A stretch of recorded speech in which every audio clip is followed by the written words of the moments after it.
ఆ, యాక్సిడెంట్ కాదు ఇన్సిడెంట్. కీలక రికార్డులు ఉన్న గదిలో అగ్ని ప్రమాదం అనుమానాస్పదమే. ఆర్డీఓకు సమాచారం తెలిసినా కలెక్టర్కు చెప్పలేదు. కేసు దర్యాప్తునకు 10 బృందాల ఏర్పాటు. దోషులెవరిని వదలబోం. మదనపల్లి ఘటనపై డీజీపీ ద్వారకా తిరుమలరావు చెప్పిండు. అన్నమయ్య జిల్లా మదనపల్లి ఆర్డీఓ కార్యాలయంలో కీలకమైన ఫైళ్లు దగ్ధం కావడం యాక్సిడెంట్ కాదని ఇన్సిడెంట్గా అనిపిస్తుందని డీజీపీ ద్వారకా తిరుమలరావు వ్యాఖ్యానించారు. ముఖ్యమంత్రి చంద్రబాబు ఆదేశాల మేరకు ఆయన ఆర్డీఓ కార్యాలయానికి చేరుకొని ఘటనపై ఆరా తీశారు. అనంతరం మీడియాతో మాట్లాడారు. 3 గంటల పాటు పరిశీలించిన తర్వాత అది యాక్సిడెంట్ కాదు ఇన్సిడెంట్గా భావిస్తాను. ఘటన సమాచారం ఆర్డీఓకు తెలిసింది కానీ కలెక్టర్ సమాచారం ఇవ్వలేదు. ఘటన విషయం తెలుసుకున్న సిఐ కూడా ఎస్పీ డిఎస్పీలకు సమాచారం ఇవ్వకపోవడంపై అనుమానాలకు తావిస్తుందని పేర్కొన్నారు. మదనపల్లి ఆర్డీఓ ఆఫీస్లో ఫైళ్లు దగ్ధం అయినాయట. ఆ ఫైళ్లు దగ్ధం కావడానికి అది యాక్సిడెంట్ కాదు యాక్సిడెంటల్ అని ఒక వైపు ప్రచారం. అది యాక్సిడెంట్ కాదు ఇన్సిడెంట్ అని స్వయాన డీజీపీ రాష్ట్ర డీజీపీ చెప్తుండు. ప్రాథమికంగా వాళ్ళు చేసిన ఎంక్వైరీలో దర్యాప్తులో అది ఇన్సిడెంట్ అని తెలిసిందట. అంటే ఎవరో కావాలనే ఆ ఫైళ్ళను తగలబెట్టారని. మరి ఆ కావాలని తగలబెట్టిన వాళ్ళల్లో సిఐ పాత్ర ఉన్నట్టు, అక్కడ తహసీల్దార్ పాత్ర, ఆర్డీఓ పాత్ర ఉన్నట్టు కూడా వాళ్ళు చెప్తున్నారు. ఆర్డీఓకి తెలిసి కూడా కలెక్టర్ చెప్పలేదట, సిఐకి తెలిసి కూడా ఎస్పీకి డిఎస్పీకి చెప్పలేదు.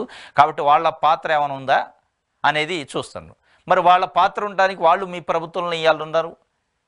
వాళ్ళ పాత్ర ఉందంటే ఇప్పుడున్న అధికార పార్టీకి సంబంధించిన నాయకులు ఏమన్నా తగలబెట్టించారా, లేదా గడిచిన 5 సంవత్సరాల్లో పరిపాలన చేసిన వైఎస్ఆర్సీపీకి సంబంధించిన నాయకులు ఏమైనా తగలబెట్టారా, వాళ్ళ మనుషులు ఏమైనా తగలబెట్టారా, వాళ్ళు చేసిన తప్పులు బాబుతా, లేదా ఈ 45 రోజుల్లో ఈ ప్రభుత్వంలో ఉన్న వ్యక్తులు కొంతమంది చేసిన తప్పులు బాబుతా, మొత్తానికైతే ఇన్వెస్టిగేషన్ చేసి తేల్చాల్సిన అవసరం ఉంది. ఎందుకంటే అది యాక్సిడెంట్ కాదు ఇన్సిడెంట్ అంటున్నారు.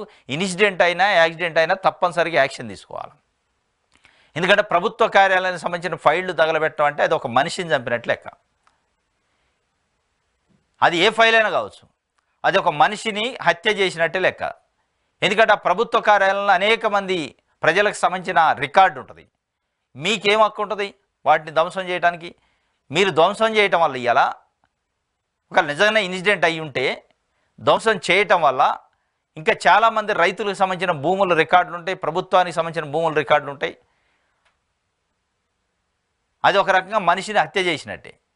చాలామంది నష్టపోయే అవకాశం ఉంటుంది. కాబట్టి వీటిపైన హత్యాయత్నం కేసే పెట్టాలి. వాస్తవంగా పెట్టి అది తెలుగుదేశం పార్టీ నాయకుల వైఎస్ఆర్సీపీ నాయకుల పక్కన పెడితే ఎవరైతే దోషులు ఉన్నారో వాళ్ళని పట్టుకోవాలి, పక్కాగా యాక్షన్ తీసుకోవాలి.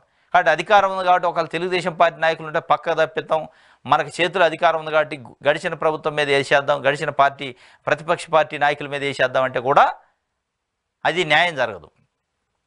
ఇది ఇక్కడితో ఆగదు కూడా. ఇట్లాంటివి చేస్తే మీరు ట్రాన్స్పరెన్సీగా చేస్తే ఇక్కడితో ఆగిద్ది. ట్రాన్స్పరెన్సీగా చేయకపోతే ఇంకోటి కూడా దొంగ తయారవుతాడు, మళ్ళీ కాలుతాడు. దొంగ పనులు చేసి ఫైళ్లు కాల్చే కార్యక్రమం చేస్తారు. ఇది నిన్న జరిగిన డీజీపీ డైరెక్ట్ హెలికాప్టర్ వేసుకొని